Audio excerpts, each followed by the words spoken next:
আফিফ হোসেন ধ্রুব যখন তিনি ব্যাটিং করতে নামেন তখন তার আগেই আউট হয়ে যায় অন্তত 4 জন ব্যাটার। 6 নম্বরে ব্যাট করতে নেমে আফিফ হোসেনের হাতে অনেক সময়ই খুব বেশি সুযোগ থাকে না সেটেল হওয়ার, শুরু থেকেই হিট করে খেলতে হয়।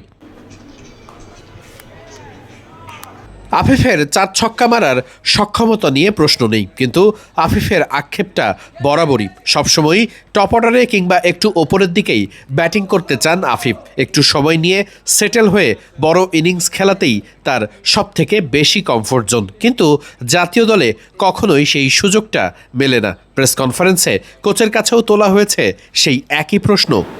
Well, it seems like all our batsmen bat in the top order in domestic cricket. দেখুন, ঘরোয়া ক্রিকেটে তো আমাদের সব ব্যাটারই টপ অর্ডারেই ব্যাটিং করে থাকেন।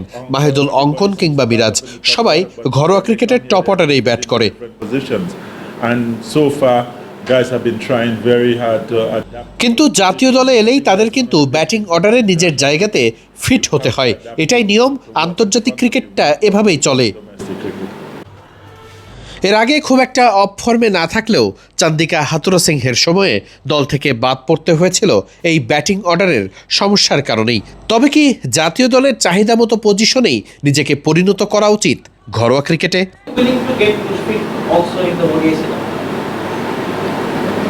I didn't see the statement.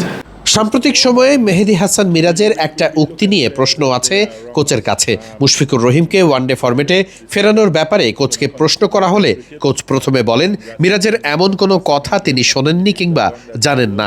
মুশফিকও শুধুমাত্র টেস্ট ক্রিকেট নিয়েই সবটা চিন্তা করছেন বলেই জানেন কোচ ফিল সিমন্স।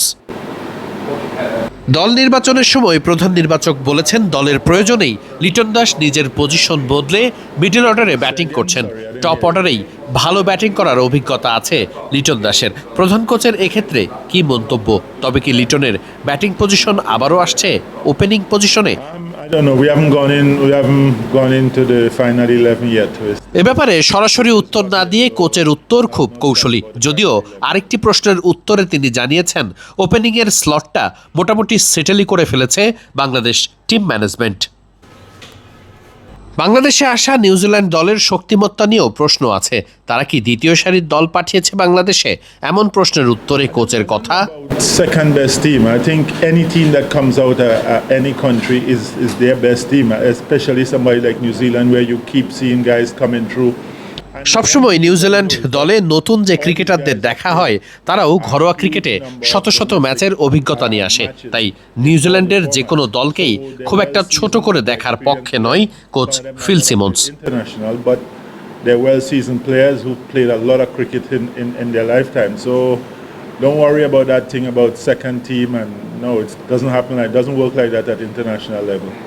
বার্তা খুব পরিষ্কার, দলের প্রয়োজনে দলের পজিশন মতোই খেলতে হবে সবাইকে। আর নিউজিল্যান্ডকেও একেবারেই ছোট করে দেখছে না বাংলাদেশ। সিরিজ জিততে সবকিছুই করতে চায় ফিল সিমন্সের দল।